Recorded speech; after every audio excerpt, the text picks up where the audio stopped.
Hey guys, how's it going? Happy Friday. I hope all of you guys are doing good. We are going to talk about HR2814.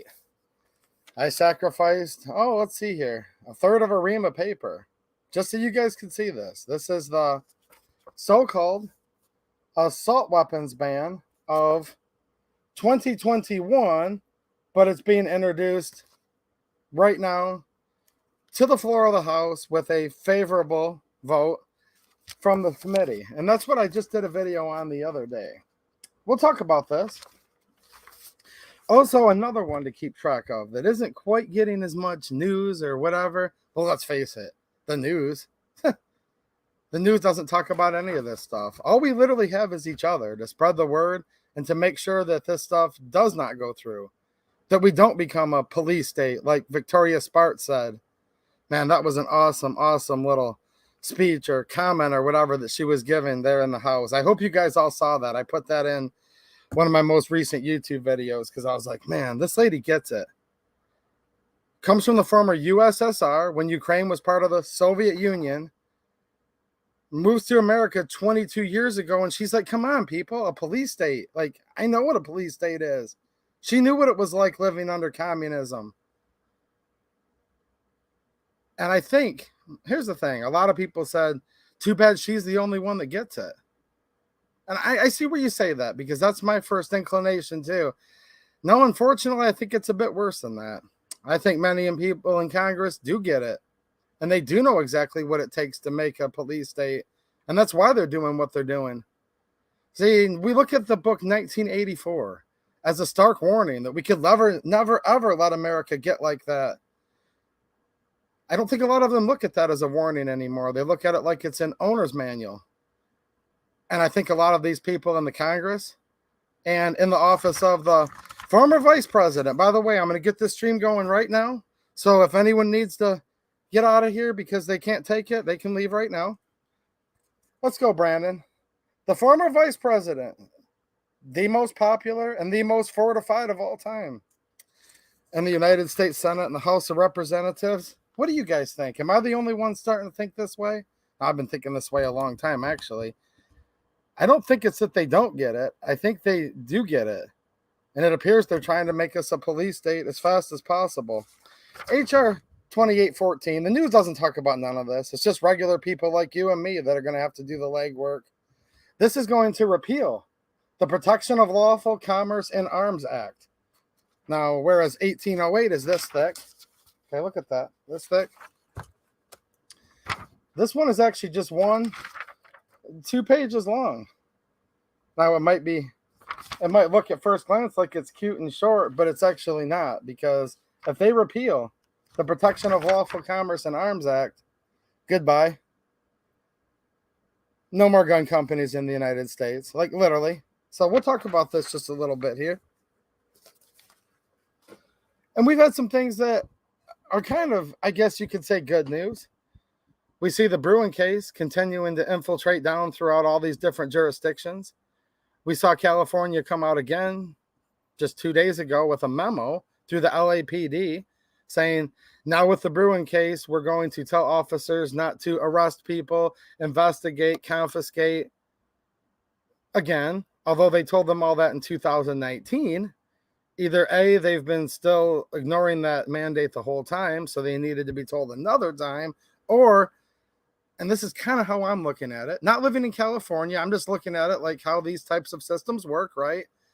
I'm kind of almost thinking to myself, maybe this is because they're like, oh, shoot, Bruin's going on right now. Like, this is serious this time. Because Bruin remanded the Ninth Circuit Court of Appeals. It's now called the Bonta case, right? It's had several different attorney generals' names attached to it. That's been remanded back down and said, nope, you guys need to hear this again, whether it's a panel, whether it's the en banc court, which means the full court of the Ninth Circuit. And now you have to look at it with the new test of Bruin, which is you can really only look at 2 things. You have to look at the text of the Second Amendment, which is very clear, obviously. It includes those famous words, shall not be infringed, which makes all gun control unconstitutional, literally by the letter of the words written down, right? And then they have to go back and look at, since this is a state gun control, they'd have to look at 1868, which was the year that the 14th Amendment was ratified. And now the Ninth Circuit is forced to look at that magazine ban, the 10-round restriction. They call it high cap mags. They call it many things, right? And they have to say, well, in 1868, was there a comparable law? That's what they've been remanded to do, meaning it was kicked back down to them, right? The appeal to the Supreme Court, and they said, no, you need to hear it, and you need to get it right by these standards. That's what the Ninth Circuit Court of Appeals was told by that Supreme Court decision. And this is so many cities all over the country, so many different counties, even down to townships, states. Like, all of these people are going to have to now look at Bruin. So there is some good news too. I'm not on here to black pill you guys. We just want to talk about this stuff, and we need to know what it is they're actually doing. But sorry I was a little bit late tonight, guys. I've had a rough last couple of days, working by myself, not able to keep up with my lawns like normal. And then my weed whacker died. Literally, I was out there today trying to catch up, and my weed whacker died. Now, the good news is, like, I was psychic or something. It wasn't even going out, actually. I ordered a new weed whacker that, like, just arrived earlier today, but it's going to take me time to get that put together and ready to go. So, trust me, guys, I get it. That's why it sucks. And it's hard to keep up with things like 1808 and, oh my gosh, it's 100 and something pages thick. But my weed whacker died, or maybe your car died, or maybe you have someone sick in your family. I know.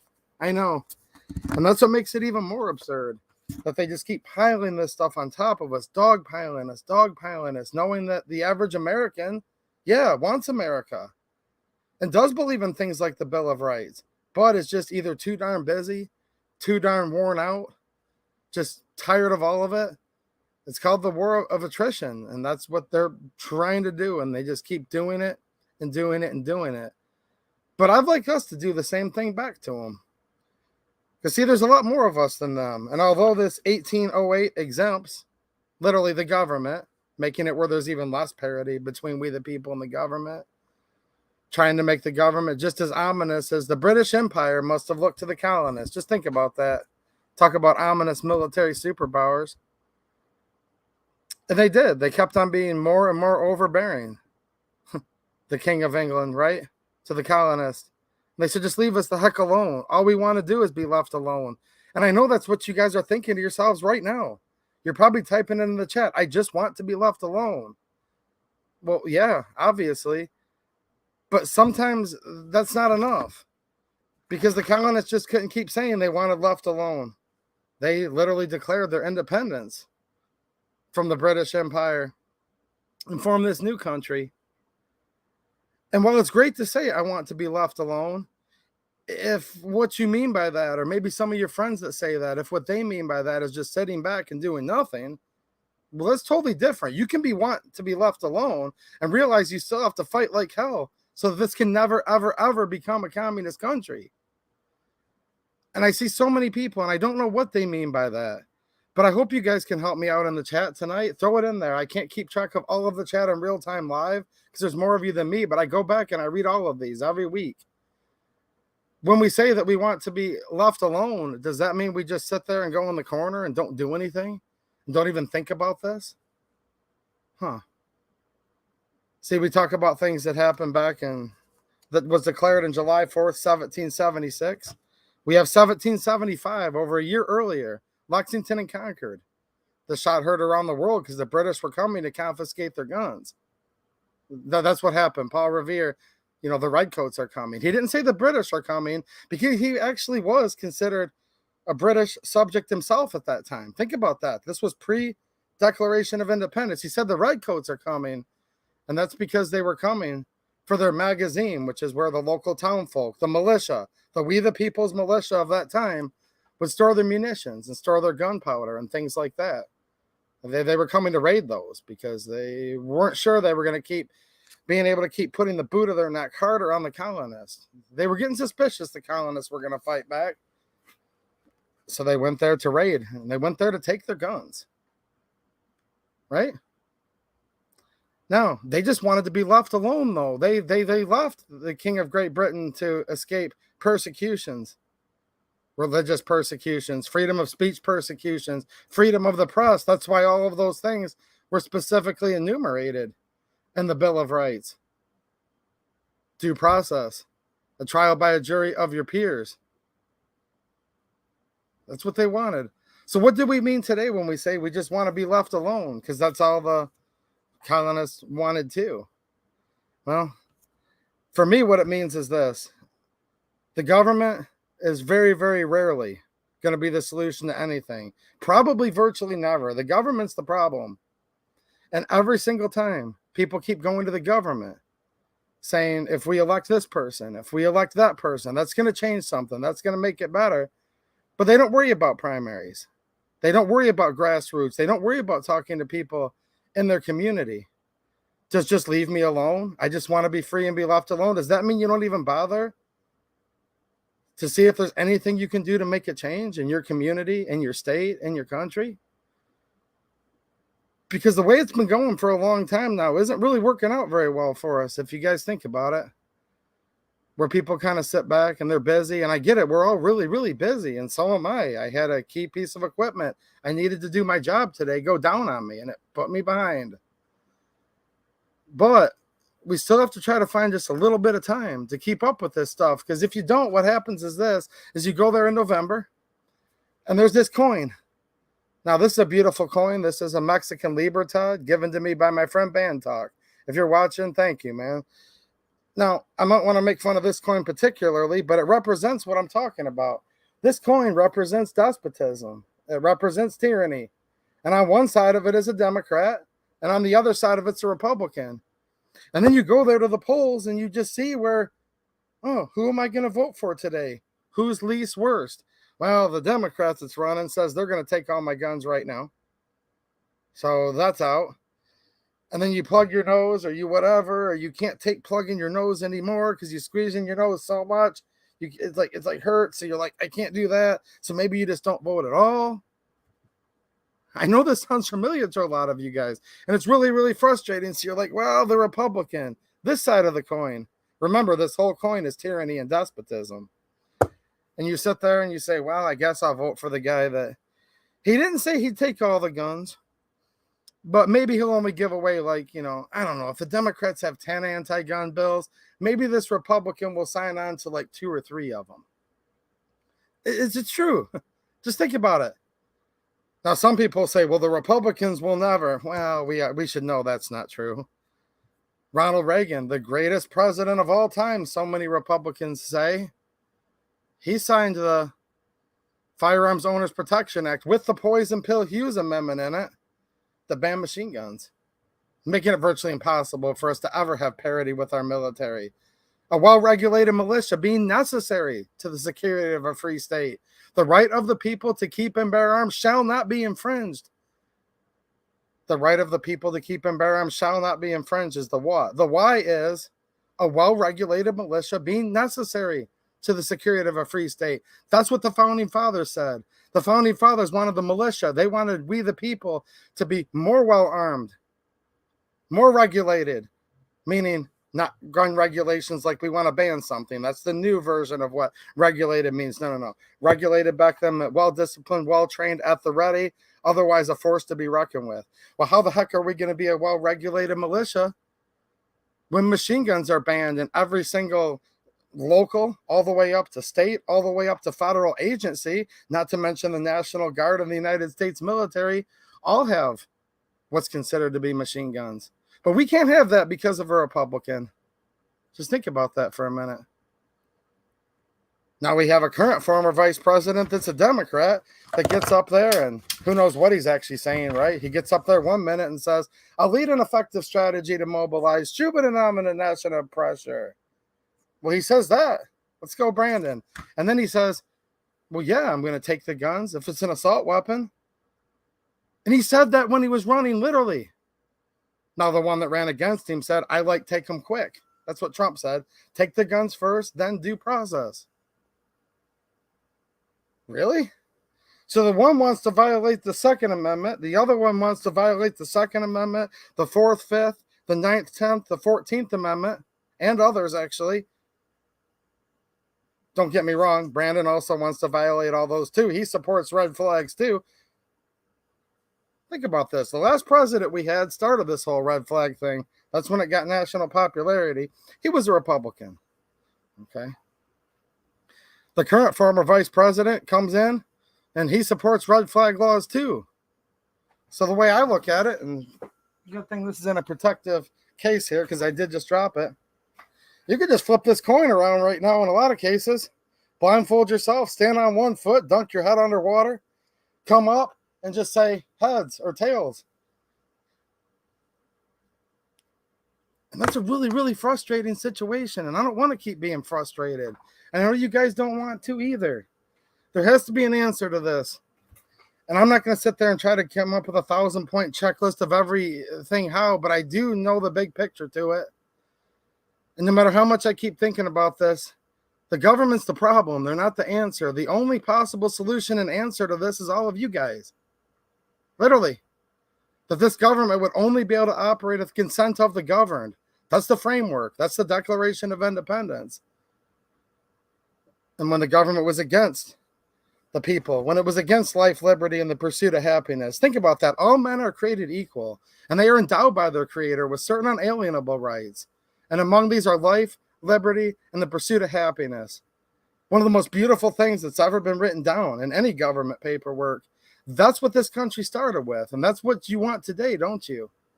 Now, it also says that when the government goes against these means, that it is your right, it is your duty to throw off this government. And there's several ways to do that. Some ways that we would never, ever want to do. But the way that was prescribed to change the government in the founding documents is actually to go vote. Now, people say, well, hold on a minute. There's a voting machine. There's this, there's that. I can't talk much about that on here, guys. Make sure you check out my locals community where I can do a lot more stuff, okay? There's certain policies here with elections. I'm not going to talk about those. However, who do you guys think picks what type of hardware they use in the precinct? That's actually your politicians. That's your local people. These are people that you can reach out to in your community. Look, if you can't get in touch with one of your people in your township, in your county, okay? County commissioner, township trustee, it might be called. It might be called supervisor. There's different names for some of this in different states. If you can't reach out and get a hold of those people, then you're just not trying hard enough. I'm not trying to condemn all of you. I'm just trying to offer you some encouragement because the only answer I see right now to this problem is you guys. We, the people of America, Democrat, Republican, throw it all out the window right now. I'm getting sick and tired of that. The lesser of two evils. I mean, I get it. Trump was a little less worse on guns than what the former vice president is and will be and whatever. Doesn't even know where he is half the time. Come on. But he did ban bump stocks and set this precedent that the current one that he's using right now to go after your braces, to go after your triggers, to go after your home builds. Biden's a problem. Trump's a problem. And the only way I literally see it is to fix this is you all. Like I was saying earlier, if you can't get access to at least your local politicians, your state rep, your state senator, you just have to try just a little bit, guys. They don't run around with slews of bodyguards. You can get a hold of them. Trust me, you actually can. I'm like literally a nobody.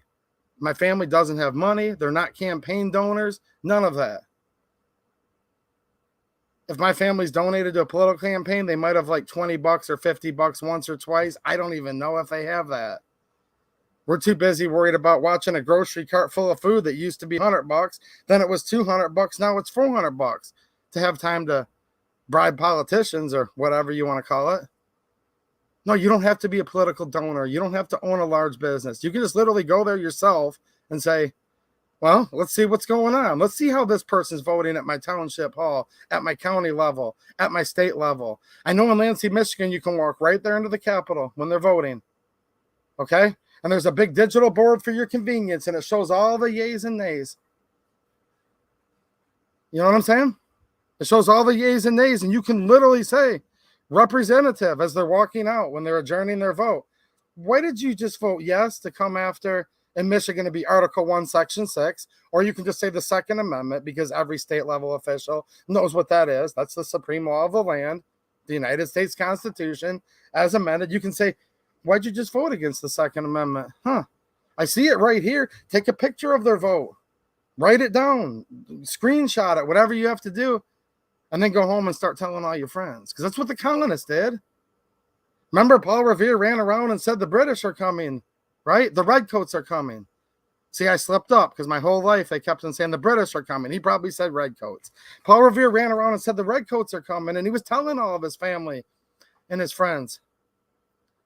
Now, you don't need to run around like that because you're getting ready to pull your musket and all that, and I hope it never comes to that.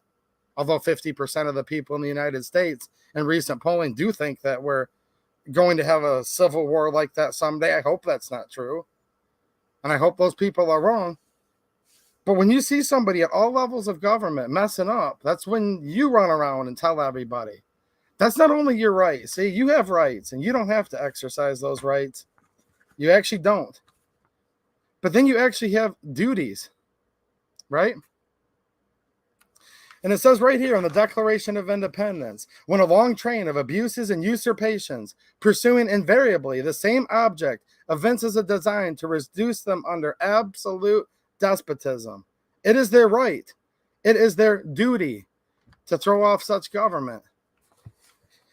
And when you look up the word duty, that's synonymous with the word shall. That's not optional. If you want to be an American, if you want a republic, if you can keep it, these are little duties of yours.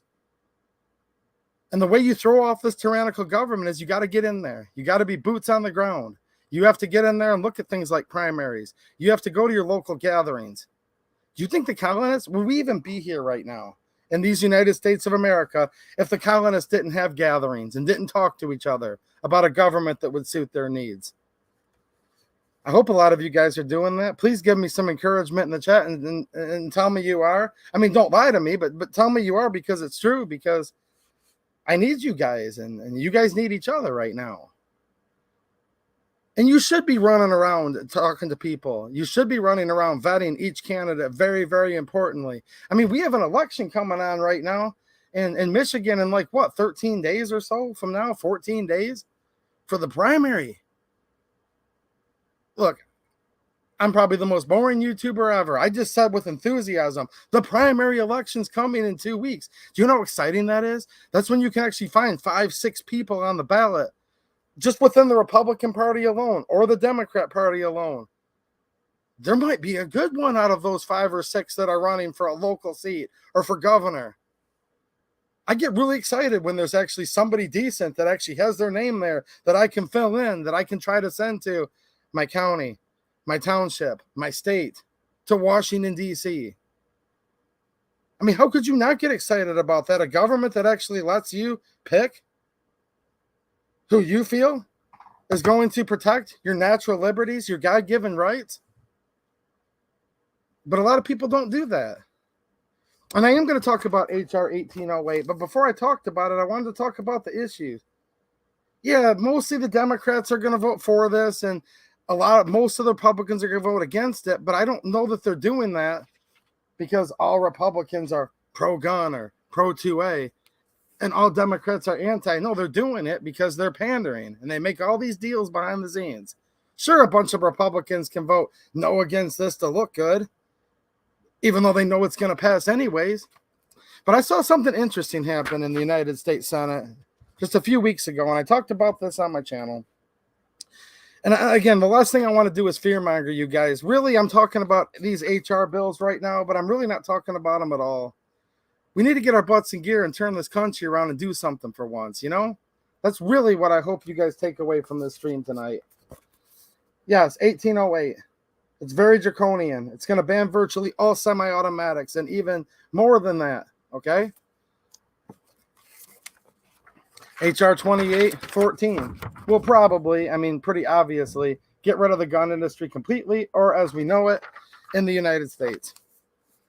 Again, I don't want to fearmonger you guys. Many people say, and if I had to put money on it, it probably won't pass. There you guys go. But hold on a minute. I'm not going to sit here and say there's no way it can pass. You can't do that anymore. Because just a few weeks ago, we had that so-called compromise gun control bill. Do you guys remember that? And it wasn't an easy vote for the Republicans where they could just do whatever.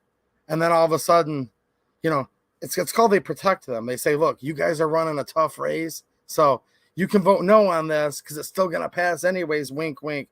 Well, guess what? When that compromise bill went through the House. We knew it was going to go through there. And then the Senate. It could have been stopped in the Senate. Just like 1808 and 2814 can also be stopped in the Senate. Except for we had a bunch of Republicans that claimed to be pro-gun. A lot of us call them rhinos. Republican in name only. And there's Democrats in name only too. But it seems like the Republicans are worse at coming across the line and being traitors to what they promised their constituents they would do if elected to serve. I think Republicans do it more. That's just me. But the Democrats, they do a lot of stuff to betray their own people and tick their own people off too. Don't get me wrong. But with gun control, it seems like almost all Democrats vote for gun control every time. A lot of Republicans will vote against it, but a lot of Republicans, just like in that bill, just a few weeks ago, it passed.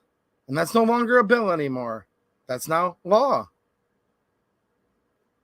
A federal gun control bill just got passed when everybody said we're not going to get any type of anything through the Senate. They have the filibuster. Joe Manchin, the Democrat from West Virginia, just saved all of us again. He's not going to nuke the filibuster. That's what most of us said, right? And then come through and it passed, and it's now law.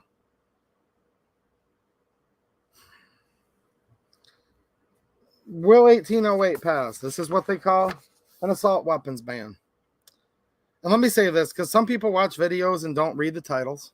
I'm sure I already have comments coming in on this video of people that only they read the title, I'm sorry, but they don't watch the video.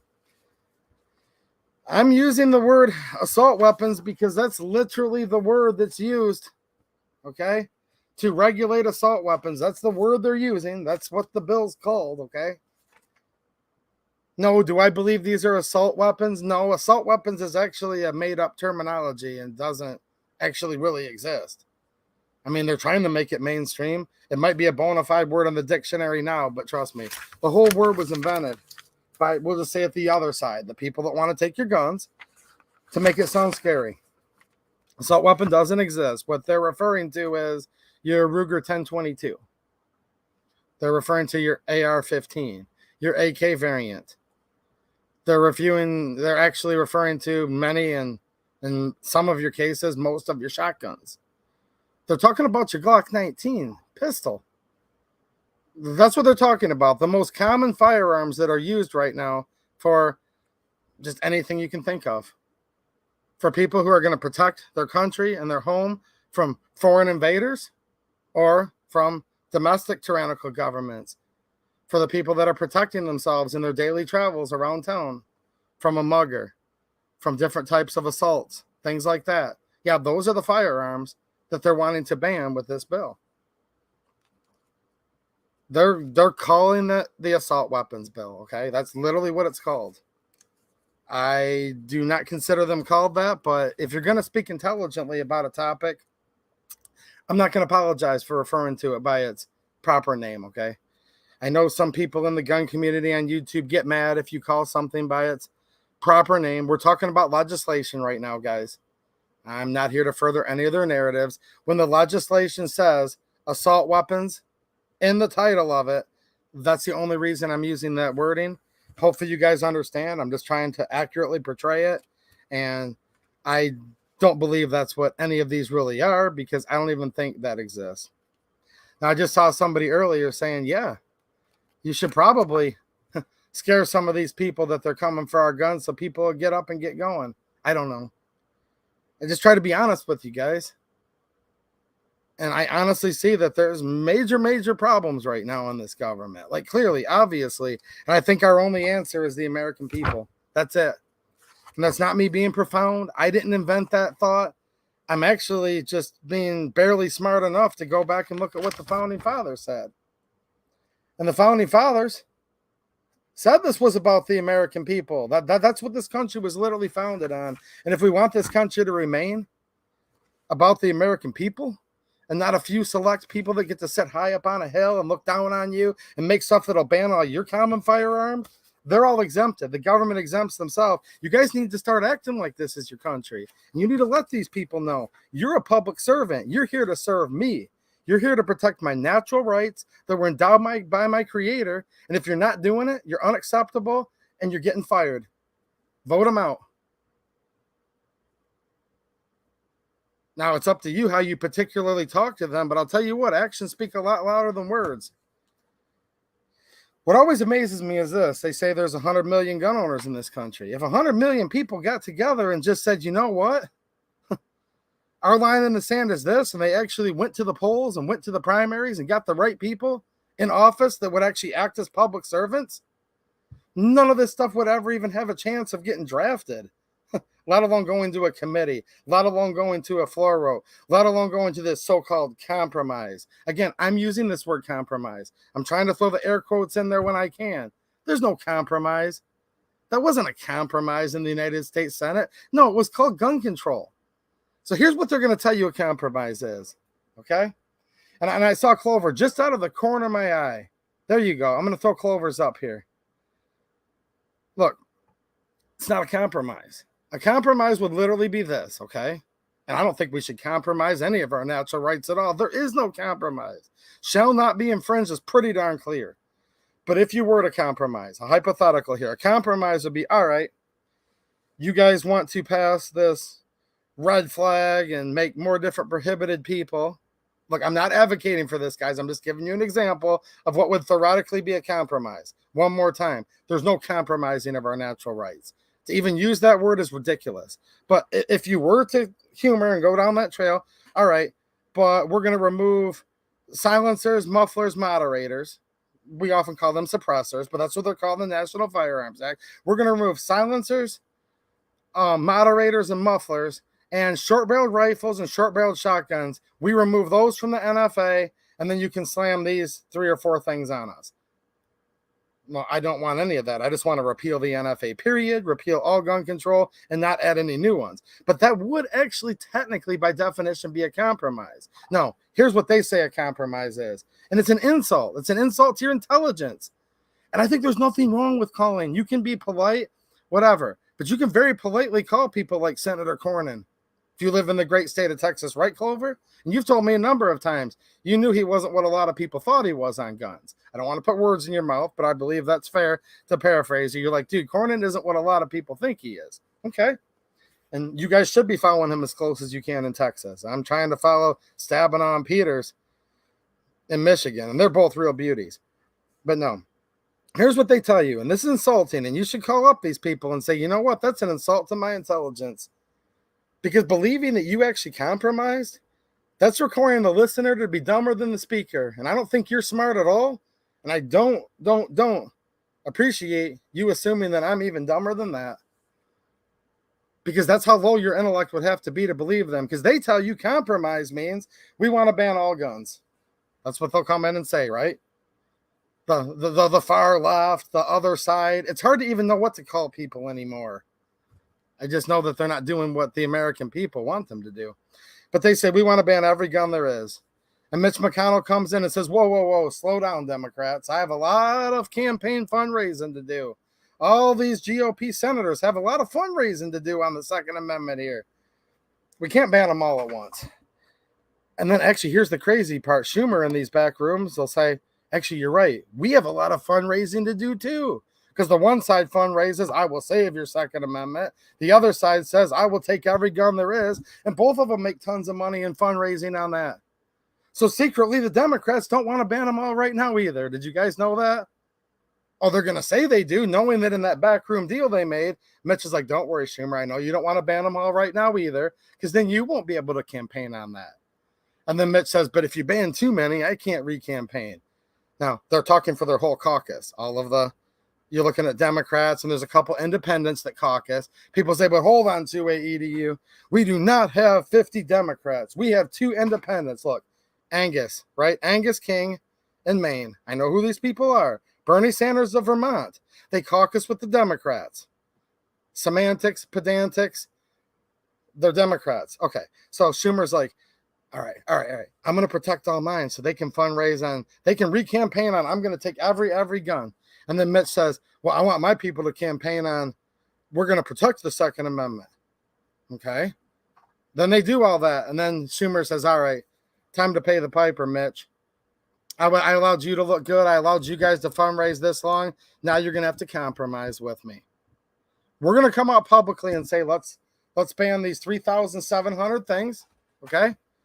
And then I'll let you come up there and say, well, I object. The senior senator from Kentucky, they'll say, right? He'll come up there and say, I object.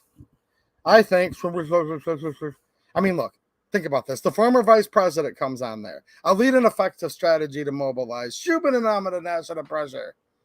And then the so-called minority leader, the senior senator from Kentucky, the Republican, he comes in there and goes, Democrats, I hereby parliamentary rule 365. You can't even understand these people. They're so old. They mumble so. You try to follow these hearings, you literally can't even understand these people. Think about this. So there's a bunch of people up there, you know, God bless them. I don't wish any ill harm on any of them. I hope they all, whatever, you know, their health. I don't like to inflict karma on people. That's not my job. I believe there's a good judge. He'll judge all of them. That's not for me to do. But geez, oh, Pete, they're so old. They can't even keep their head up. They're mumbling. They're stumbling. They can't even speak. And then when it's all said and done, they say, well, we had a compromise. Cornyn came in from Texas. A whole slew of other Republicans, too. I'm just saying Cornyn, he chose to put his name up there. Okay? Not that Cornyn watches the channel, but if he were to watch, you put your name up on top there, sir. You were the chief compromiser, right? No. All that was is them saying, yeah, we'll ban this many things, and we still think we can get reelected, and we owed you one, Schumer, and then he'll come back, and you guys get what's going on here? It's literally insane. I appreciate all you guys being here tonight. Thank you so much to all the people who support this channel. This is why I can talk about stuff like this, guys. You guys are my sponsors. You guys are the supporters. Sometimes a couple companies here and there send me stuff to review. Never received a penny from the firearms industry. None of that. So thank you for all of you who are channel members. That really helps out. Patreon supporters. Those of you that give me generous super chats. People supporting on locals. Sometimes you send me stuff, and I give that away. I just did that on locals the other day. So thank you so much, guys. I appreciate all of you because this is the stuff we need to talk about. And I don't know if it's just hard for some people to talk about this stuff or if they're not allowed to or what, but this is all just a cabal. And I want you guys to remember this. And I'm actually really, I'm actually enthused and I have some energy right now. Because I do have a primary election coming up, and I am really concerned about the people that are going to be my county commissioners and things like that. Because, look, this beast that we're fighting against, this federal government, your state government, whatever, it's like an elephant-sized creature, and you're just this little human. But how do you eat an elephant? Well, there's only one way to do it. You have to eat him one bite at a time. And that's how we have to eat up this government. I'm not really excited about Republicans and Democrats right now. I'll be honest with you guys. I'm excited that I think there's so many American people right now that either do get it or are finally getting it. And that's actually about the only thing I have to be excited about. But by me getting to hang out with you guys all the time and getting to read these chats after I come back and check up on them, the comments you guys give me, sometimes you guys will send me like a little email of encouragement. That's encouragement. That's encouragement. You guys, just regular people, and regular people are really the only thing I give a crap about right now. And it's the only thing that really matters. And I want you guys to remember that. You matter. You matter way more than these people in Washington. You just need to start asserting yourself. When you just sit back and say, leave me alone. I'm not going to vote. I'm not going to do any research. I don't care about anything. Then that actually kind of like reduces your standing in this country. And it makes it appear that you don't matter. So I want you guys to realize you guys are important. You guys are the only thing that truly matters right now at all in this country. And just start acting like it. You know what I'm saying? Just get off your butt a little bit more. Act a little more confident. You know what I'm saying? Primary elections are going on right now, or they've been going on. Some places have voting month nowadays. Now, here's the thing. You have people making policy in your jurisdiction. If you don't like voting month, find the people that want to get rid of voting month and go back to voting day. If that's what you want. See, that's the thing. You guys have to get together. Okay. We're back to this word again, guys. I'm going to read the very beginning of this 1808. I don't like this word at all. But it's here. That's what's written down, okay? The people are allowing them to use such words, so that's what they write. To regulate assault weapons. Here, let me show you guys how this looks. This is how all these laws start. Bills. They start as a bill, then they can become law. Will this pass? I don't know. I don't know. Something just passed the Senate. A supposed compromise. It passed the Senate. Went to the White House, was signed by somebody. I don't know who signed it. Somebody signed it. I mean, what I mean by that, Susan. Susan Wiki, by the way. Hold on, guys. I forgot to say hi to Susan. Susan Wiki, how's it going? Sent her a dozen roses. Just as I sent those, spent all my last money on them. Just to get in her good graces for the stream tonight. Then my weed whacker broke.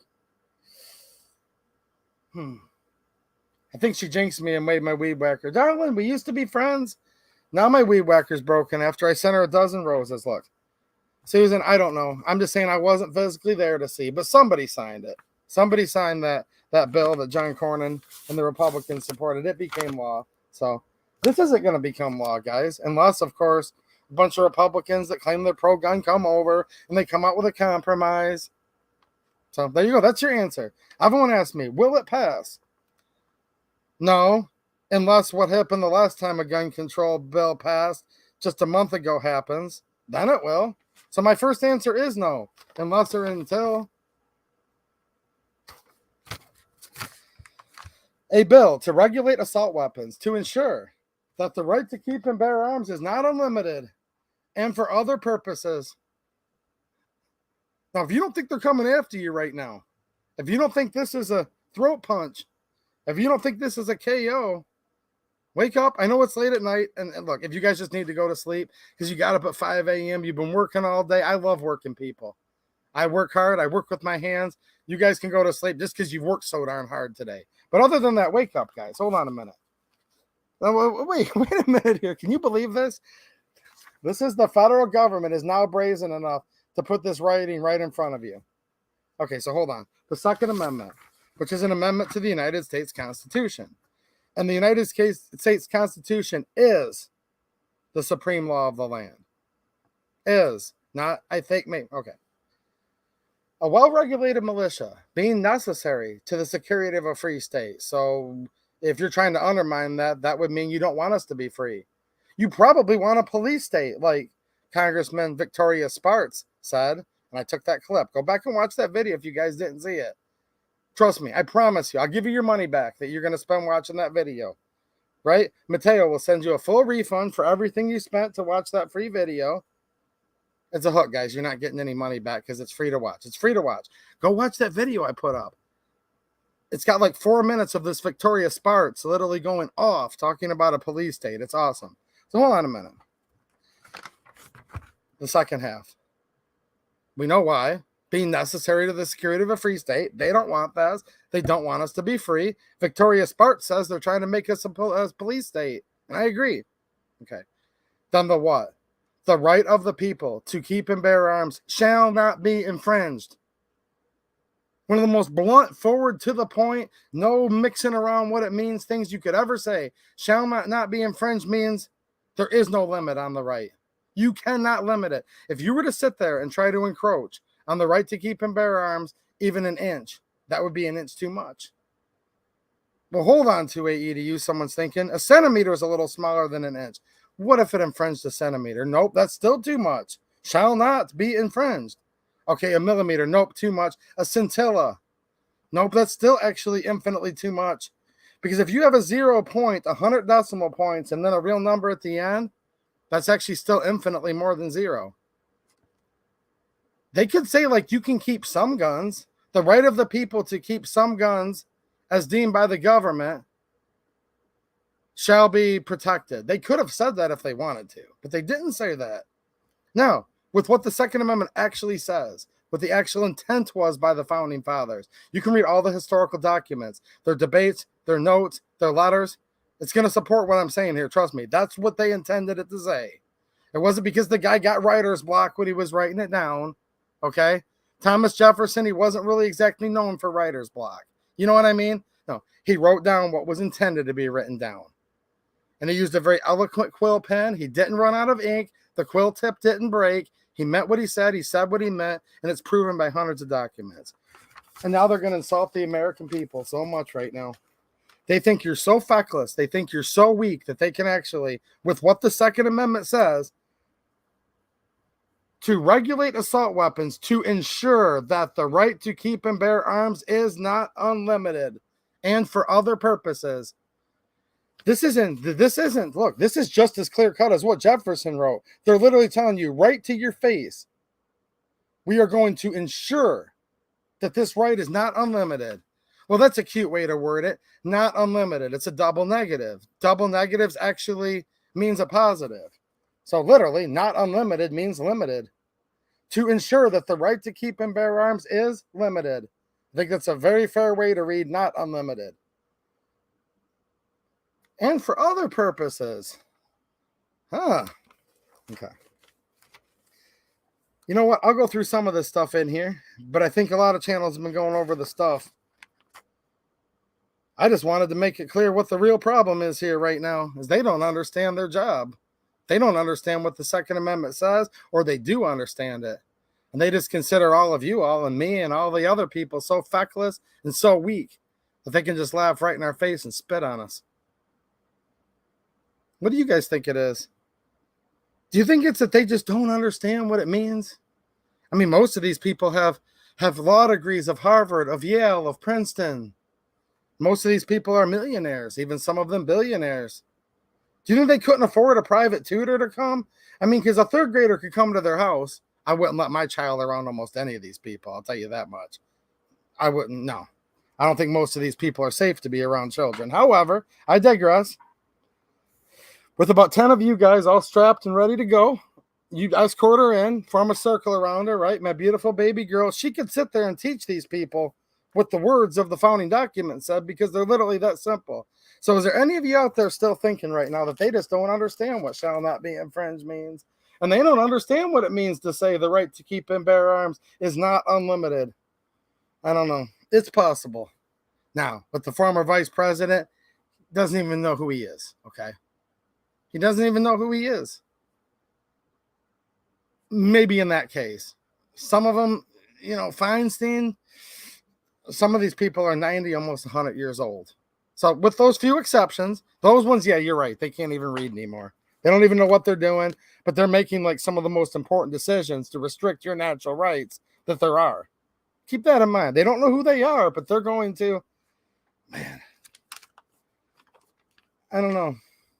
I'm going to guess that maybe a third grader doesn't necessarily understand the words better than these people. They just understand what it means to be an American more. I bet you that's actually what it really is. And I bet you these people actually know exactly what they're doing and exactly what they're talking about. Now, could you imagine walking up to somebody face to face? I know they wouldn't do it to most of you watching. We got some tough dudes and some tough chicks that watch this channel. I've seen some of you guys in real life. I wouldn't mess with hardly any of my viewers. I'll tell you guys that. Anybody I meet, I'm like, oh, hey. They're like, hey, you're 2A EDU. Nice to meet you. I shake their hand. I'm like, whoa, just stop, man. I mean, I work hard for a living, but like, I wouldn't mess with most of you guys. But that'd be like me walking up right to your front door,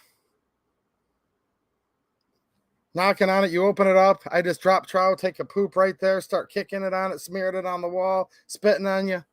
Would you guys let me do that? No, I wouldn't do that. I'm just giving you a hypothetical. Of course not.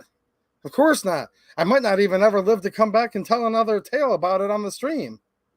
Not that I would deserve it, actually. I would understand. But I wouldn't do that because I'm too decent of a person. But even if I wanted to do it, I wouldn't do it because I'd get myself messed up. Get out. That would be the best case scenario. Now, these people are right now saying there's 100 million gun owners in this country. And they're literally saying right here, to regulate assault weapons, to ensure that the right to keep and bear arms is not unlimited. Now, you wonder, I gave the analogy of dropping feces in someone's house. Well, that actually is what I'm thinking about here. Because here's the thing. If we lose the exercise of these certain unalienable rights, these are the only things that make America different than the rest of the world. These are the only things left. Remember, when they come for all the rest of the amendments, that's what the Second Amendment's for. And I believe that's what the Founding Fathers intended. And that's the only reason why they bothered to write it down. Now, we have areas in these United States of America right now, actually. That's how far down they've gone. Where California, for example, they've had to hire pooper scooper squads, people that have to go around the streets of California and pick up feces, while banning almost every popular configuration of rifle, pistol, whatever you can think of.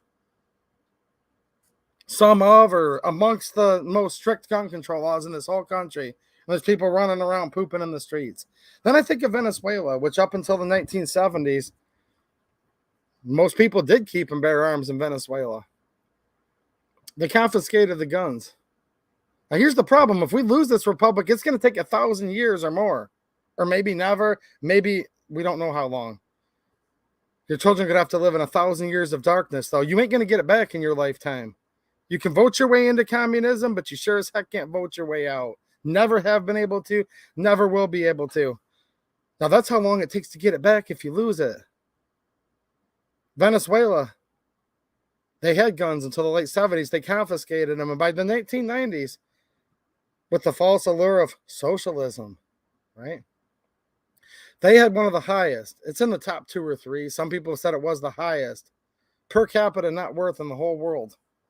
They took all the oil. Now, I'm really summarizing this, okay? They took all the oil, split it up the profits between the people, embezzled and colluded a bunch. It's real corrupt. Very rich in oil, natural resources in Venezuela. And there was a time, 25-ish years ago, the richest per capita, the average Venezuelan had more net worth and was living a more lavish and better lifestyle than America or England, or pick your so-called first world countries. Now Venezuela is to the point where people are not only defecating in the streets, but they're eating their pets because they can't feed their pet anymore and then can't feed themselves. And there's video footage just in the last recent times, the last couple of years and current, of them running around trying to grab food out of garbage trucks. We've seen this happen before. And we actually see it happening right now if you pay attention. And we see this stuff right here.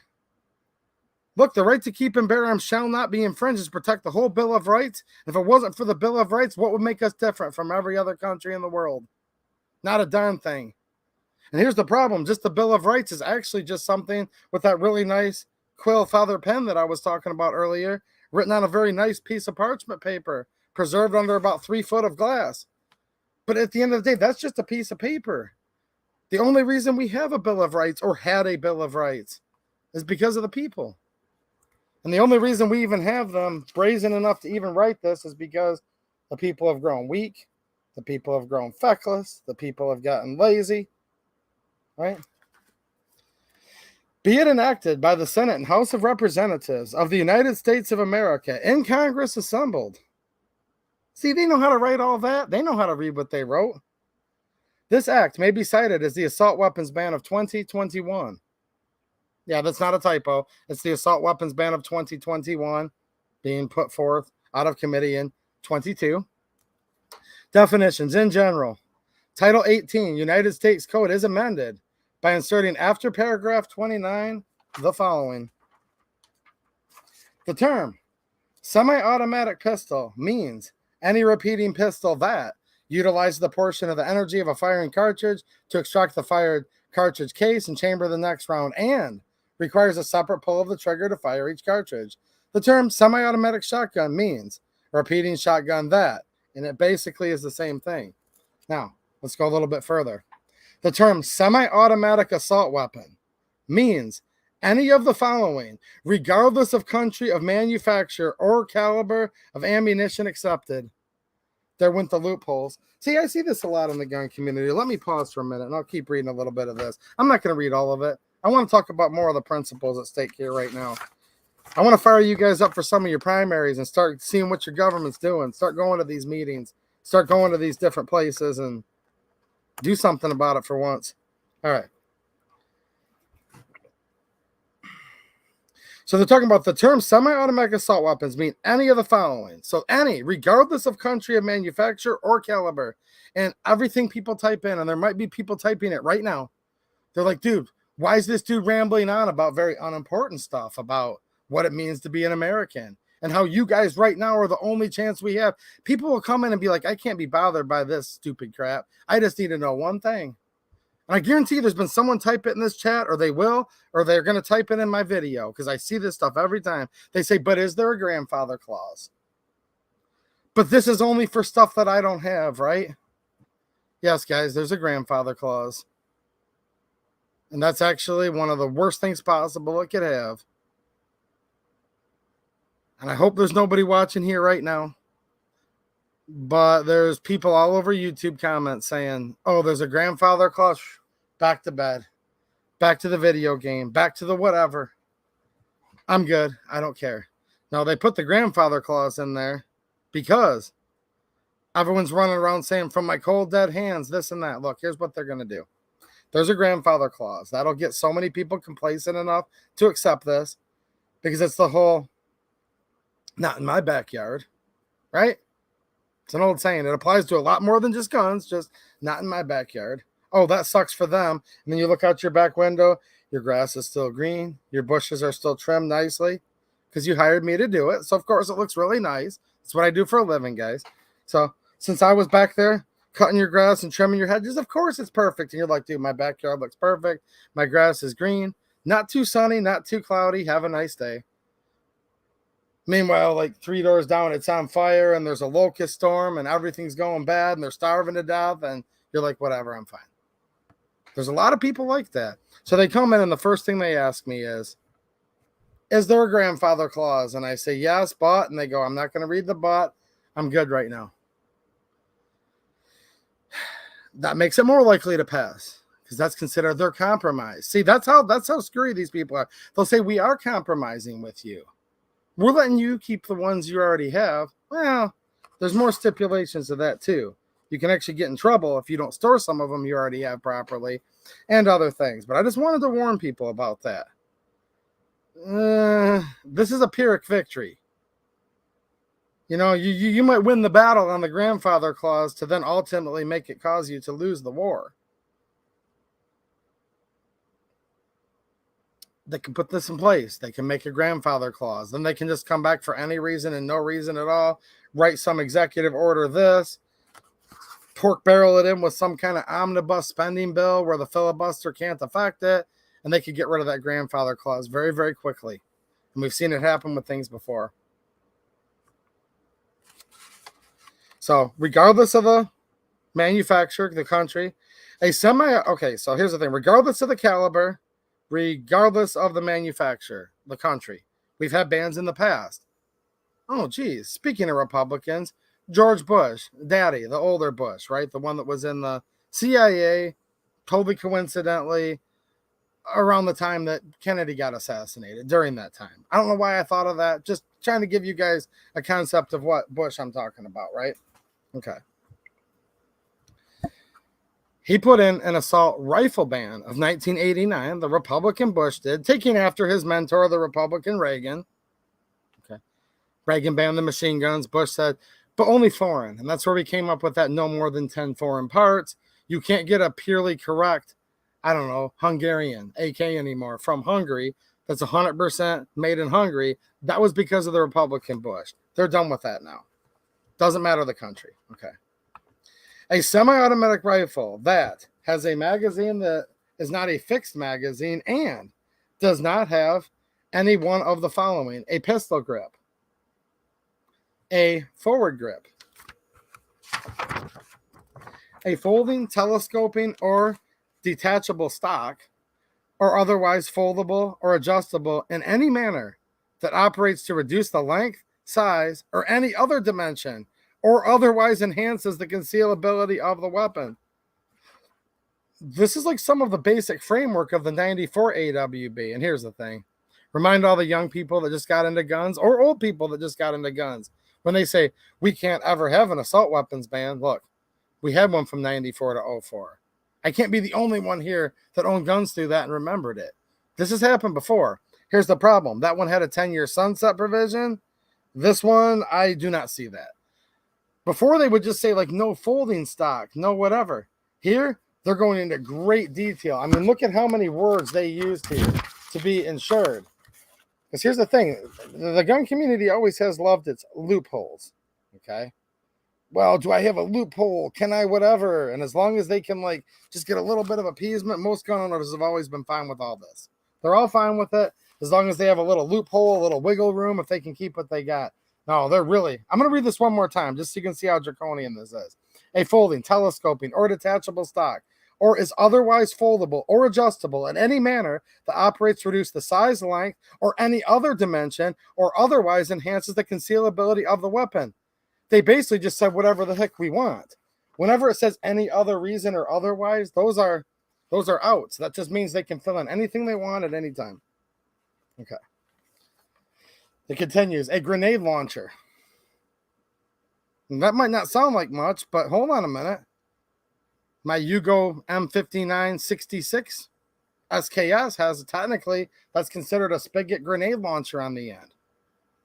This is a curio-on relic firearm, basically, in my opinion. I don't know if it's classified, if all of them are quite old enough yet. They made those all the way up until a lot more recent times than the Russians and whatnot. But just for example, something like an SKS can have a grenade launcher on it. It doesn't mean you own grenades. You might not. I don't know. A barrel shroud. This is another way to say a heat shield to keep from burning yourself. Do you think they would have the audacity to sit there and say, any woman that's caught in the kitchen with a set of cooking mitts, right? Pot holders, you could call them. It's a felony. So when you're making your au gratin potatoes, it's a felony, right? If you were to grab a couple pot holders to grab that Pyrex glass dish out of there that's at 425 degrees. Get back in the kitchen, woman. Grab the potatoes that you're feeding your family with. 425 degrees, and it's a felony if you have something to protect you from burning your hand. Could you imagine that? Well, hold on a minute. This is a right that's endowed by your creator, right? Protected by government in the Second Amendment, and they're saying a barrel shroud's illegal. That's literally just to stop you from burning your hands. But it's in there. I just want to give some of these analogies because it's really, really stark if you think about it. A threaded barrel. Ooh, the threads make it way more killier and stuff. And who cares about mental health? Just keep giving all the kids more and more drugs and throw them in front of a video game babysitter longer. Oh, there'll be no more violence in this world as long as we get rid of threads on a barrel. Are you kidding me? See how stupid this sounds? But they think you're this stupid. Or they realize you're too weak and feckless to really do anything or care or even vote or call them or anything. It's one of the two. There's really no other options. A semi-automatic rifle that has a fixed magazine with the capacity to accept more than 10 rounds. There goes the old loophole, boys, because I know there was somebody watching. Look, 285 of you that are watching. You guys have got it. That's why I keep doing these streams. But there was one person. See, they just left. It just went from 285 down to 284. They said, dang it, I thought I had a loophole. Ugh. No, that cutesy whatever, the fixed thing where you need the bullet button and the tool, and then you can have the 30 round. No. A semi-automatic rifle. This is what would be considered an assault weapon. Just keep that in mind. This is an assault weapon. A semi-automatic rifle that has a fixed magazine with the capacity to accept more than 10 rounds, except for an attached tubular device designed to accept and capable of operating only with 22 caliber rimfire ammunition. So they're going to exempt your Marlin Model 60. That might be an example of something like that, right? Or your Henry Golden Boy. But hold on to AEDU. There must be a loophole in here somewhere. Why is it? Can someone answer that for me? Can someone answer that? What's happening, John Crump? Now, I don't need you guys to be a creator like Crump. Maybe Crump can answer this. Maybe any of you guys, because a lot of you guys literally read comments, right? Why is it that every time there's anything that happens, all the gun community runs around and does and says, where's the loophole? Where's the grandfather clause? Let me keep reading here. Clover Tech, tell me, do you notice a lot of people? Maybe your viewers don't, but I just see a lot of people come in and say, what's the loophole? Where's the grandfather clause? And if there's either one of those, if the answer is yes, then they become like way more complacent. Okay. Any part, combination of parts, component, device, attachment, or accessory that is designed or functions to accelerate the rate of fire of a semi-automatic firearm, but not convert the semi-automatic firearm into a machine gun. That's now an assault weapon. Wow.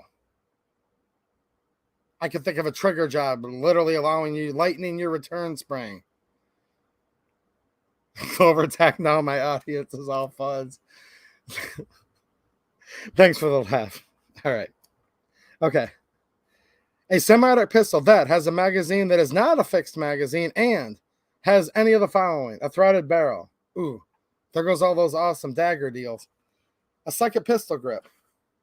Okay. A barrel shroud. Back to that again. Get in the kitchen, woman, grab that casserole, and you're not allowed to use a pot holder. It's a felony. They want you to burn your hands on your gun. They're back to that again. Man alive. Why doesn't someone get up there and say, so you want me to burn my hands?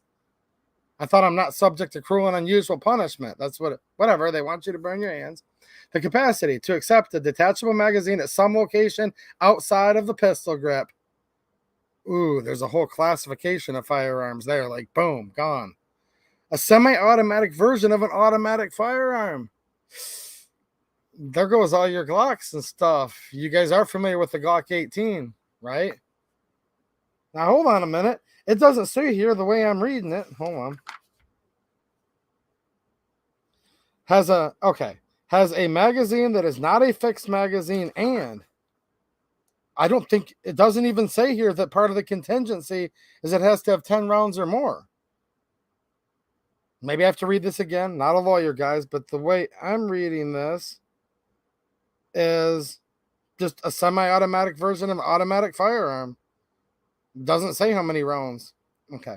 A manufacturer weight of 50 ounces or more when unloaded. So if it weighs too much, it's an assault weapon. A stabilizing brace or similar component. There's them bona fide, trying to make it bona fide. They're trying to make this part of law now, not just ATF. There's your brace band right there. There's your brace band. Len Holt, why are federal employees and Leos exempt? Well, according to Congressman Victoria Spartz, I put a clip. You guys should go back and watch that in my recent YouTube video. She said it's because she's seen this before. Living in the former USSR, Soviet Union, she sees all signs that they're trying to turn this into a police state. Very good listen. Very good listen. She lived overseas. Part of her life, it was called the USSR. Then it dissolved. She came over to America about 22 years ago. She said she's seen a lot of the same police state stuff that she was underneath the regime of the Soviet Union. Now, here's shotguns. I saw something about shotguns here. A semi-automatic pistol with a fixed magazine that has the capacity to accept more than 10 rounds. So, okay, there's the 10 rounds or more. That's right there. But these other things don't say they're contingent on how many rounds there are at all. And it says the capacity to accept a detachable magazine. It doesn't even say the magazine has to be in there. So just realize what this actually says here.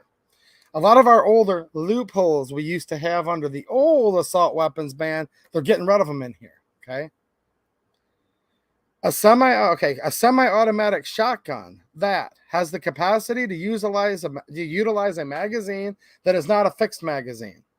Okay, so these next things don't matter how many rounds it takes. It just says it has the capacity to utilize a magazine that is not a fixed magazine. Now, notice the way they word this. We need to be reading these things carefully. Has the capacity to utilize. So that's not a loophole just to say, well, I left my mag at home, officer. If this goes through, they will rely on the police to enforce this. So you'll be sitting there saying, my magazine's at home, officer. I'm carrying this shotgun around with just one in the hole, and the rest are on the little side saddle ammo carrier. No, that doesn't matter. It has the capacity to utilize a magazine. So if it uses a magazine at all and does have any of the one following, it would be an assault weapon: a folding, telescoping, or detachable stock, a pistol grip or a bird's head grip, a fixed magazine with the capacity to accept more than 5 rounds. Wow, a lot of people put plugs in there because your state may only allow you 3 rounds for waterfowl. States are going to vary here. They might allow you 5 rounds for deer. Ish? Sound familiar to a lot of you hunters? Okay. They're saying the capacity to accept. That tube might actually hold. And here's where stuff gets even crazier. The tube might hold more than that. What about things like mini shells? The little Agula mini shells? Well, you might only be able to hold 5, I don't know, 3.5-inch magnums, or 4 3.5-inch, let's just say. You might only be able to hold 4 3-inch. You might be able to get, there's tolerances, guys. That's why I'm going maybe, might, because there's no set rule with this. All tubes are not exactly the same. You might be able to get 5 rounds of 2 3/4-inch in there. But I bet you that means you can now get 7 or 8 little 2.5-inch or 2 1/4-inch Agula mini shells. It doesn't say in here that the shotgun has to accept more than 5 rounds of, it doesn't say it has to be 2 3/4-inch or anything. It just says 5 rounds. To me, that means if you can shove more than 5 Agula mini shells in there, because they are rounds that are available, boom, it would violate. And this is for a tube-fed shotgun. I'm not even talking about detachable magazine anymore. This means you all need to tell all your FUD friends too. These are FUD guns we're talking about. Wow. The ability to accept a detachable magazine, okay? And a forward grip. Back to that again, the grip. That makes it a lot more killier. A grenade launcher. Grenade launching shotgun. Jeez, don't threaten me with a good time. That sounds pretty cool. Any shotgun with a revolving cylinder. Uh-oh. Uh-oh. Wouldn't that get rid of some people's circuit judge? I don't know. Maybe, maybe not. I know of some revolving 410s out there. I don't know. Any shotgun with a revolving cylinder. They're talking about banning revolvers? Well, hold on. It's right here. Look. Any shotgun with a revolving cylinder. I don't know. I don't know, guys. Okay. Now, this is where it is. All of the following. I don't know. Just read this, guys. You guys are my witnesses. Did that literally just say a shotgun with a revolving cylinder? Ain't nobody coming after your shotgun. Ain't nobody coming after your revolver. Has said, like, everybody forever. Okay, well. Somebody just grew about 10 foot tall, whoever wrote this. And, whew. Okay. Just wanted to make sure. I wanted to make sure that I was, you guys know what I'm saying, right? Not hallucinating here. Okay. I'm not saying they're getting rid of all revolvers. This is a shotgun with a revolving cylinder, but still, when I see the word revolver in here, revolving, that gets me kind of, wow. All of the following rifles, copies, duplicates, variants, or altered facsimile with the capacity of any such weapon thereof. And here's where it starts to get fun. I actually have one of these here, Polytech. I have a Polytech AK-47S. Let me know. Whoever can tell me in the chat, Linda, can you help me real quick here? Whoever in the chat can give me the common name, you guys should, if you know it, you know it, of the AK-47S milled rifle by Polytech. Chime in. If they win, Linda, have them email you, and I will send them some type of 2A EDU swag, a patch or sticker or something. The AK-47S. What's the famous name for it? It has a famous street name. And it's a rifle in 7.62 by 39 that was banned from import by the Republican George Bush in 1989. Now is where they're going to go through and really start sticking it to you. This is okay, so these are names of a ton of different rifles. I think Ross got it first. Double confirm that, Linda. Mateo, if you can help, let's see who got that. All right, Ross got it. The answer is Polytech Legend. DB Cooper got it. Okay, I see a different version of the chat here. So whoever got it, Linda, have them email me, or email you, rather. Throw that email in there if you could. Thank you, Linda. And just email and say I got the Polytech Legend right with your address if you want, and we'll send you something. And you know what, Linda? I kind of screwed up. I announced Ross. Ross is my friend. Ross, email us too, okay? Throw that email in there. Let's just say DB Cooper 1. We'll give DB Cooper something. We'll give him like 2 things, and we'll just give Ross 1 thing. But I want to hook Ross up because I feel bad. I shouted him out. And okay, guys, here's all the different models. But DB Cooper, good job, man. The old legend. Banned by George Bush, the Republican, in 1989. Okay. I'm not going to keep boring you guys with this too much longer, because here's what starts happening next. These are all the firearms that are banned by name, but it's not just these firearms named here. It's all of these rifles, copies, duplicates, variants, or altered facsimile with the capability of any such. You guys know what variant means. It just means variation thereof.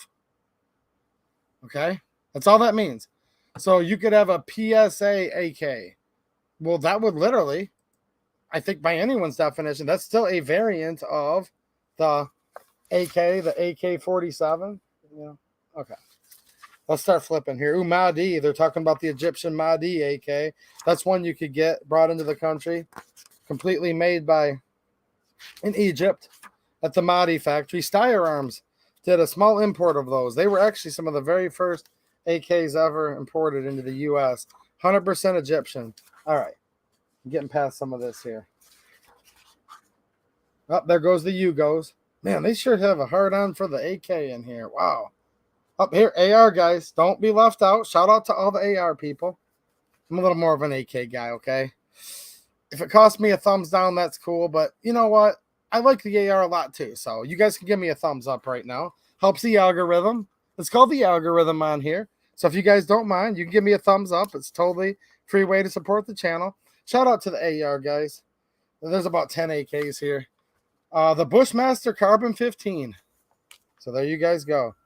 Wait, American Spirit? Isn't that Cheap Airlines? Hold on a minute. Do we have any airline workers here? American Spirit. Jeez, oh Pete, I thought they were anti-gun. I guess at one time, American Spirit. Is this the airlines company? The American Spirit. No, that's called Spirit Airlines, isn't it? I don't know. I think it's just called Spirit Airlines. I'm joking, guys. But jeez, oh Pete. Who owns does anybody own an American Spirit brand AR? If somebody owns one of those, you're going to have to send me a picture to prove it. Email me if you own an American Spirit AR. I need a picture of it, though, because you know what I mean. I'll send you something, too. There's no way. Do you guys want to take me over under? There's zero chance, is there, that anyone in here owns an American Spirit brand? You know what I'm saying, Scott? What's happening, Scott Plagman? It's called Spirit Airlines, but I'm like, whatever. There's American Airlines. There's Spirit Airlines. Okay. All belt fed. Okay, so hold on a minute right here. The Tactica. This got its own line. Do you guys have any of these? The Tactica. Tactica. T-A-K-T-I-K-A. There's probably a million ways to pronounce that.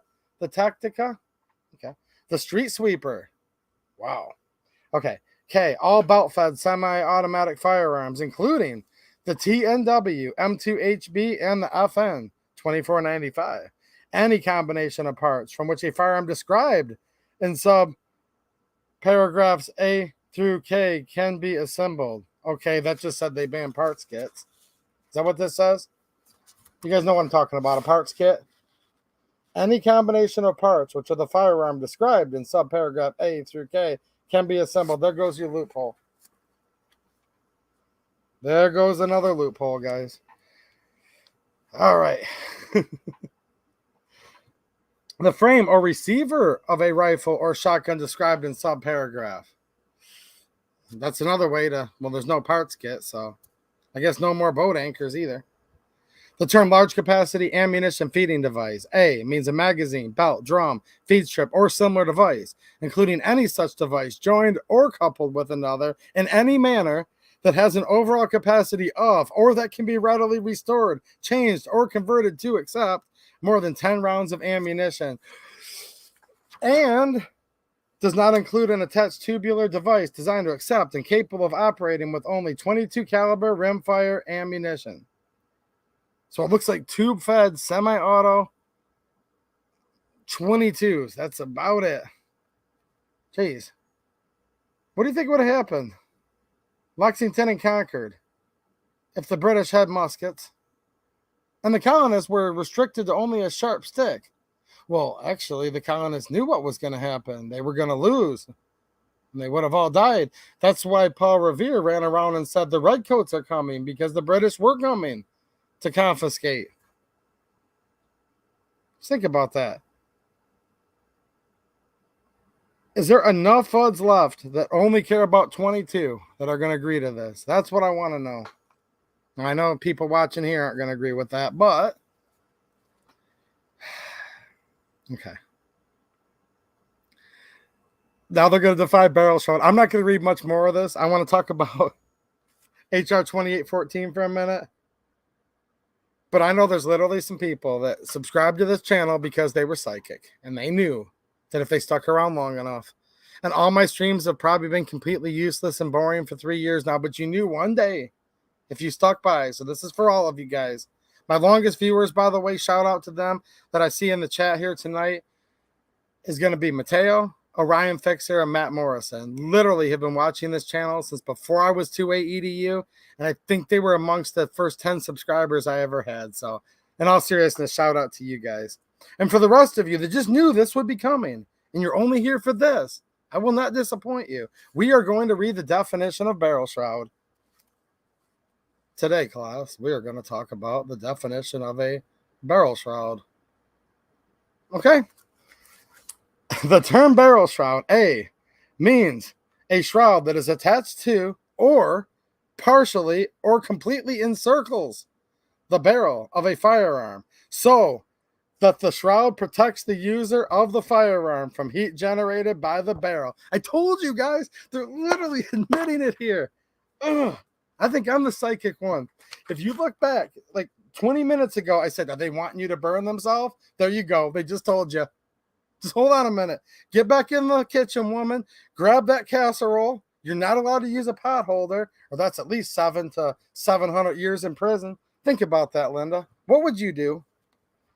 I know I'm a good catch, but if I said, woman, get in there right now, bake me a pie, but you can only grab that dish out of there without a pot holder. They literally just admitted it. I'm going to read this again. The barrel of a firearm so that the shroud protects the user of the firearm from heat generated by the barrel. And, there's more, and does not include a slide that partially or completely encloses the barrel. So, the slide. But you can't have your Glock anyways, though, because there's a version of it that's full auto and stuff, right? Yeah, it's so dangerous looking. I mean, obviously. What's wrong with you 2A EDU? I mean, especially the cheese grater one. I mean, it's a piece of sheet metal. It has holes in it. You're not running around with blisters all over your hands. Duh. Of course we need to ban it. Geez, Linda just came in over here and said, enjoy your TV dinner, darling. Nah, she's a good one. No, she's a good cook, but I wouldn't tell her that she has to make dinner and can't use a pot holder and stuff. But they're telling you that. They have no problem with that with your firearm. Okay, or an extension of the stock along the bottom of the barrel, which does not encircle or substantially encircle the barrel. So they're saying even if we call it the forearm, the front part of the stock, as long as it doesn't substantially encircle the barrel, you can still have that. Now, I can't touch guns in this live stream tonight, but I can show you a couple old school ones that might qualify in my local stream tomorrow night. Locals, it's a totally different site than this. I totally love being here on YouTube. Not leaving YouTube unless or until they kick me off, but they probably won't because I'm good friends with Susan. I bought her roses tonight. And in all seriousness, I really try my best to abide by all the policies here. But with that said, there's certain things I can't do on YouTube, so I won't. I do touch guns in my live stream on Locals. It's free to join or you can support. So make sure you guys check the link in the description. And I have something really old over there that I'll probably show you guys tomorrow night. I stream every Saturday over there. Okay. So you can still have a little bit of wood underneath the barrel. And it won't count as a barrel shroud as long as it does not encircle or substantially, hold on, substantially circle the barrel and stuff. Wow. All right, that's HR 1808, guys. Look, it keeps going. It's also going to tell you, I'll just skim past one more thing that's important here.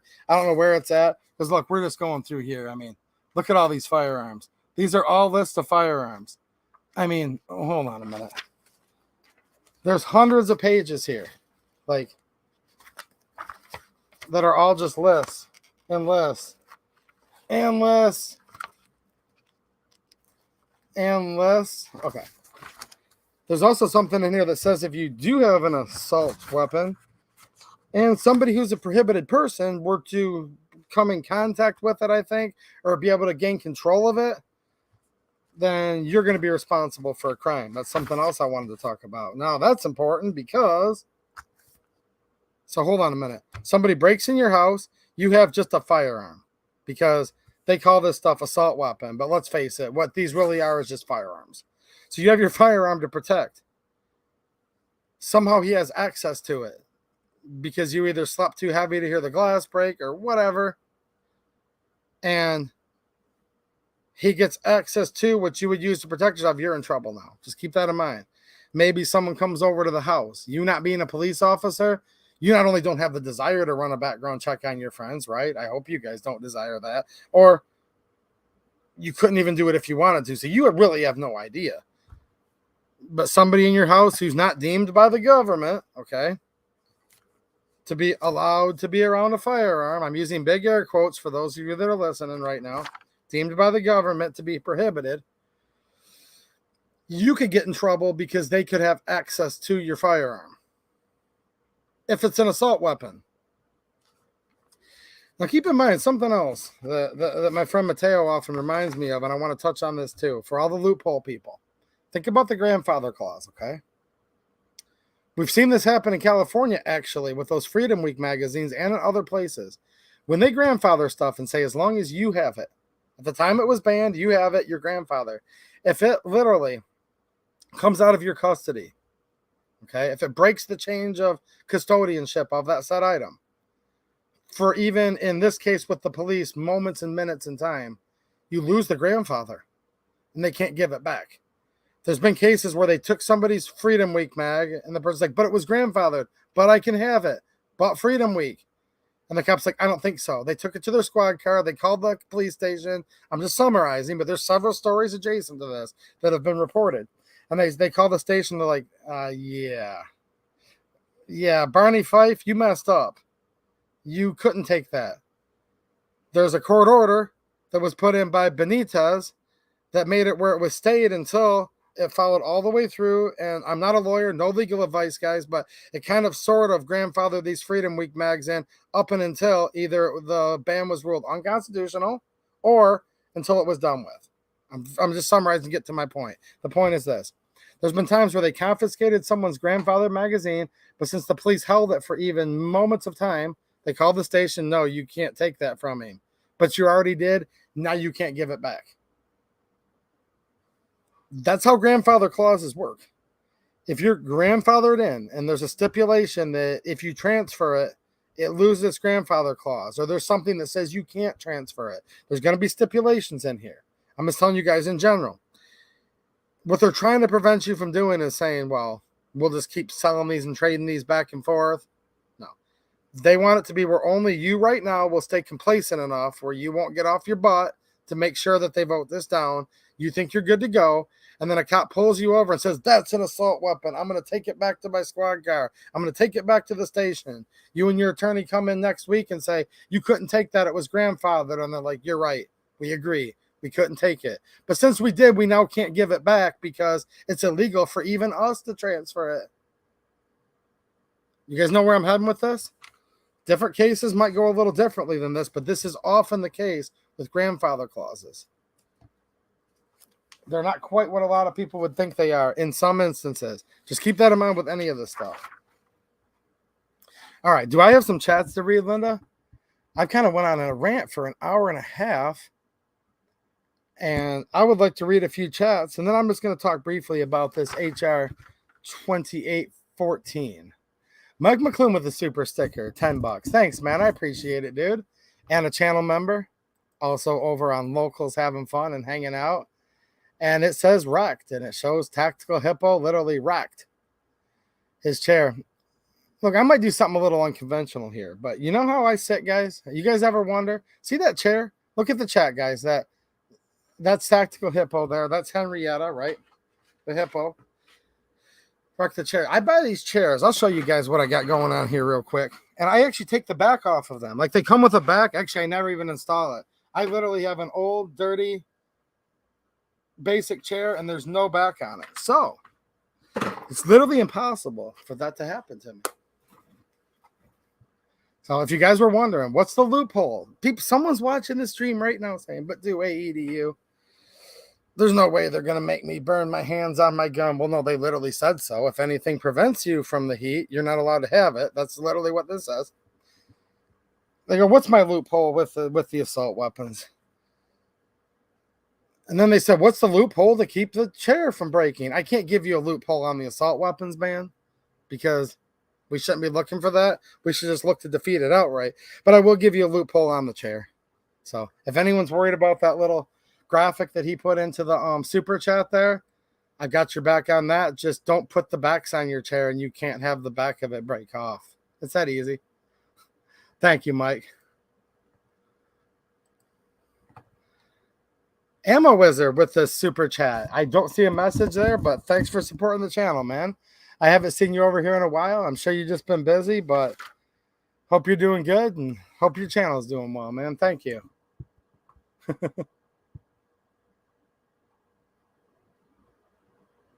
Are you guys making fun of my chair? No, it's actually one of those chairs you buy that comes with a back in the box. I just don't put it on because I'd rather be able to just kind of turn around, and I have the best posture because it can give you bad posture if you're leaning on your chair, right? Okay. Do we have any more, Linda, or should we talk about HR2814?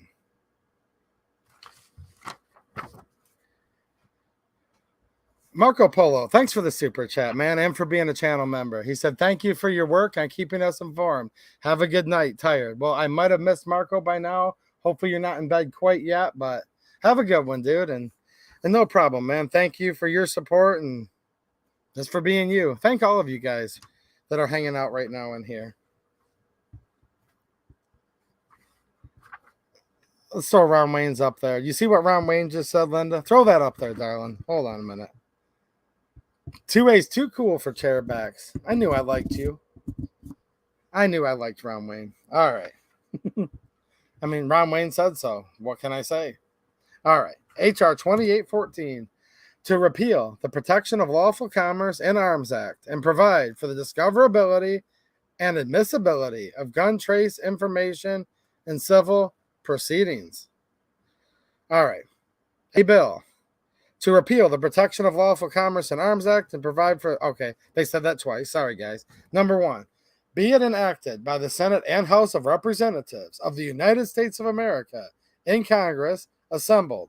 Section 1, short title. This act may be cited as the Equal Access to Justice for Victims of Gun Violence Act. Yeah, that's like the complete opposite of what it is. This is going to create more victims because when we have less good armed people out there, we have more victims, and only good people with guns are going to be able to protect from bad people with guns, right? Because look, there's no such thing as a good gun or a bad gun. A gun's an inanimate object. Now, I really like guns, and I think I'm a pretty good dude, but we have to be real. A gun's neither good nor evil. It doesn't have feelings. It's either made out of wood, polymer, steel, different extents of these things, aluminum, sometimes even titanium, right? If you're a highfalutin gun owner. No, it's an inanimate object. There's no such thing as a good gun or a bad gun, but there are people that are bad that look to do really bad things to good people, right? God made a man and Sam Colt made him equal. You guys ever heard that? There's a lot of truth to that. Guns are a great equalizer. Guns help the single mother when she's walking home in a bad neighborhood at night, don't they? Where there might be hoodlums or gangbangers that are looking to rob, steal, assault in many bad ways. What could the single mother that, I know there's some exceptions, but what could the 5'2", 115-pound soaking wet single mother whose feet are sore, blisters on her feet from working her day job and then waitressing for another 5-6 hours after that, and the economy's in such despair from the former vice president, she can't afford $6 for a gallon of gas, is walking home and a 6'5", 19, 20-year-old comes to try to overtake her. And I guess if she's lucky, all he wants is her money, and he could want a lot worse from her than that. Things you don't even want to think about. I'll tell you what, that 380 doesn't care about his feelings, or that 9mm, or that 45. So when they say this is equal access to justice for victims of gun violence act, where's the justice for the people that won't be able to protect themselves, that won't have access to cheap firearms? Because here's the crazy part. You can still actually buy a machine gun today in this country. Only if you have a super special license. We won't count those people. But people that aren't direct, licensees, that aren't in special occupational taxpayer, you have to be filthy rich to own a machine gun. Or at least upper middle class, and prioritize that very heavily in your life. Like only eat ramen noodles for a year, get a machine gun. Oh, sure, there'll be some guns here and there around, of course, obviously, but this goes through, it's going to create a lot more victims of gun violence. There's no such thing as gun violence. That's their words, not mine. A gun's not capable of doing a violent thing. There's violent people with guns that want to inflict harm on it. There's people that are going to do something, quote, violent with a gun only to protect a good person. And there's many, many, many more instances of guns being used by good people to save lives every year than take lives, but they won't report that.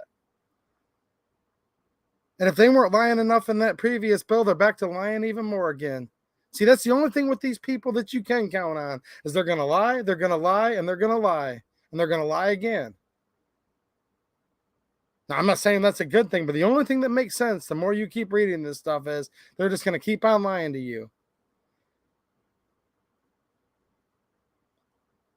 Equal access to justice for victims of gun violence act. Well, equal access to guns for all people. I don't care what color they are. I don't care how much money they have. I don't care if it was an R or a D or an I that they voted behind. None of that matters. All men are created equal, and they're endowed by their creator with certain unalienable rights. And among these are life, liberty, and the pursuit of happiness. You have the right to life. Your right to keep and bear arms shall not be infringed, and you have the natural right that the government did not give you, and it cannot legitimately take away to protect yourself. All things, all living beings have the right to protect themselves. An animal has the right to protect itself. That's why if you go to try to grab a wild animal, it's going to bite you, because it can't read a darn thing on this piece of paper, but it understands the right to life and to protect itself, doesn't it? And there's a lot of people in this country that are a lot dumber than a wild animal, because they seem to not understand the right to life and the right to protect themselves. But you do understand that, and you need to start telling more people about this. Equal access to justice for victims of gun violence? No. Equal access to protect yourself, because it's a natural right. Everything that's alive has the right to want to live and to protect itself and to protect other good lives that he, she, it, whatever sees fit. And I say it because even animals understand that they need to protect themselves, don't they? But these animals in Washington, D.C.,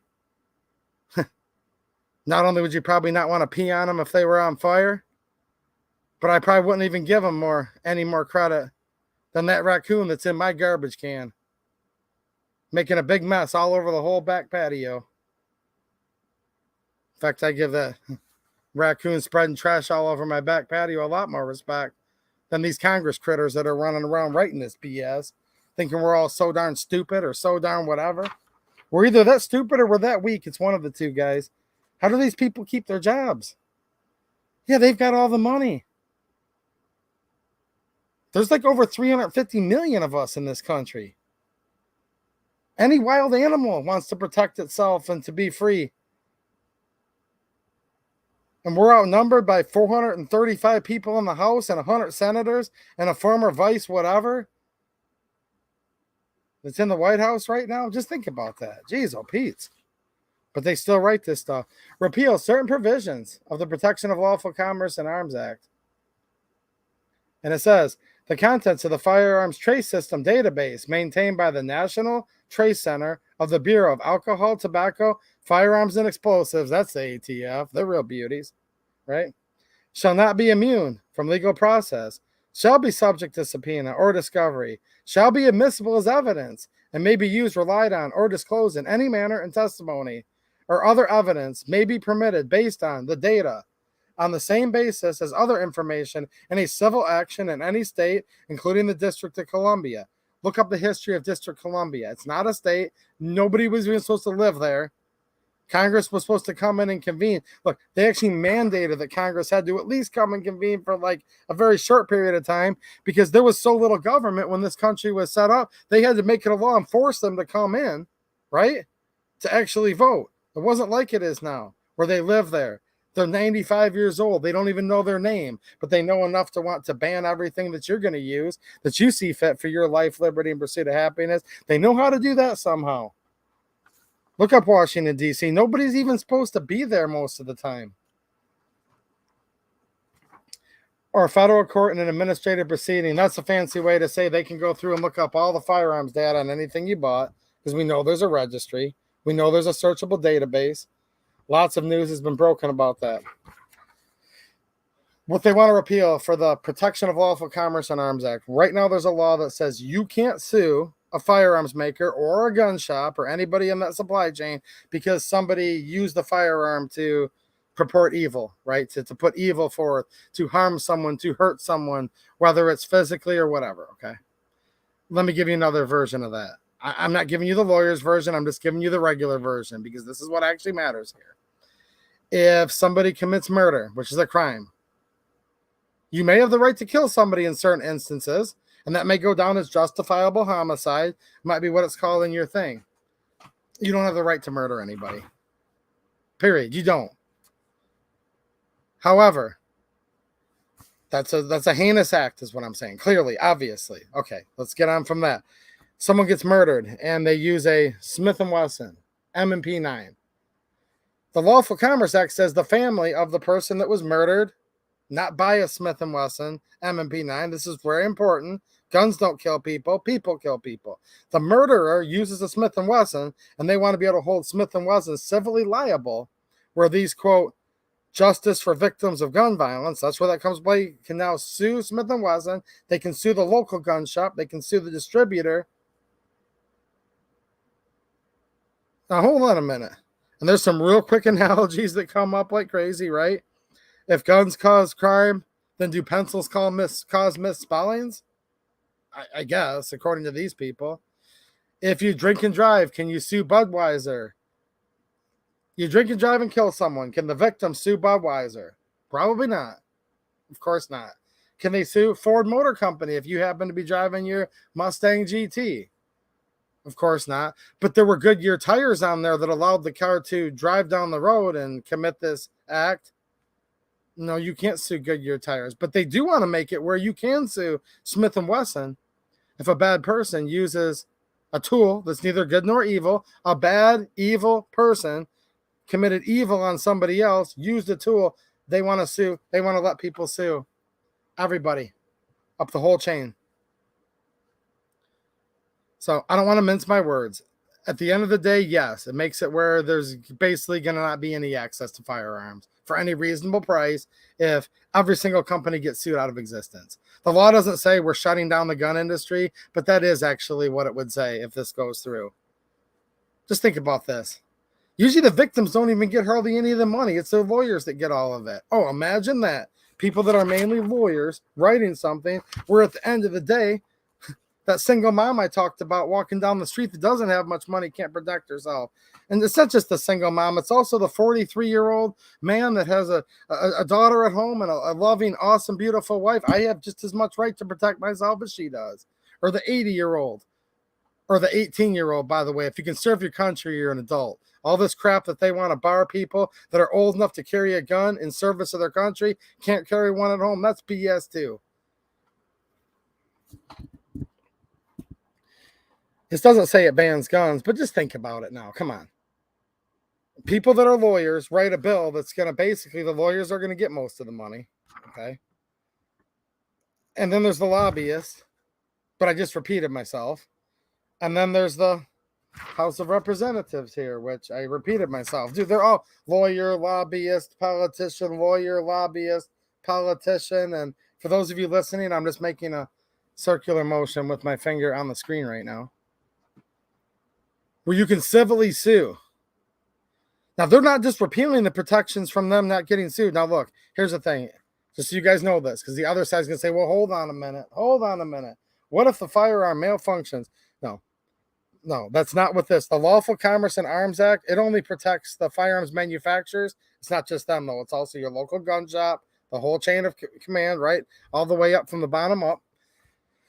It does not protect them, though. If they put out a faulty, negligent trigger and the trigger discharges without actually pulling it, we have had this happen, unfortunately, before. Triggers where you went to put the safety on, think Remington, and it would discharge. These companies can still be held liable, still civilly sued if it was a negligent malfunction of the firearm. So if they just screwed it up and they made a model of gun where when you put the safety on, it made it fire, Lawful Commerce and Arms Act didn't protect the manufacturers from that. So that's BS. People that say, well, hold on a minute. You were allowed to sue the airbag companies when they went off, the ABS brake module company. That's different. People can still sue right now and always have been able to firearms companies when they're grossly negligent or whatever the proper legal term is, when their product is defective. You can still get remedy. This just says when gangbanger shoots the mom walking home from work and he has a Smith & Wesson in his hand, Smith can't be sued. We need to keep that protection. It's going to sue them all out of business. They won't be able to survive the lawsuits. Every type of business has to carry insurance, especially businesses like this. I couldn't see an insurance company still insuring. I mean, this is all in my opinion. I don't own a firearms company. I don't own an insurance company, but come on. Making it where you can just sue literally everybody because of something that some evil, nasty, bad person did with an inanimate object. I'm not saying this is going to pass, but it's something they're working on right now. Will this pass? I'm going to say no. Just like I said no with that Senate so-called fake compromise. It was in the House. It was in the Senate. Now it's law. I don't know. This won't pass unless it does like the one a month ago. That did pass, even though everybody said it won't pass and it can't pass. It can't pass. The Republicans are going to save us. What do you think about that? The Republicans. I don't know. A lot of times the Republicans are less worse. I'm not impugning any of you guys that are Republicans. I actually really haven't even impugned any of you if you're Democrats. However, if you voted for this former vice president, he said he was going to take all your guns. So whatever. It's your fault. I can say that with a straight face. He said when he was running, if you elect me, I'm going to take your guns. Now you do you. I'm not saying you're a bad person. We can still be friends if you want, but here's the problem. It's your fault.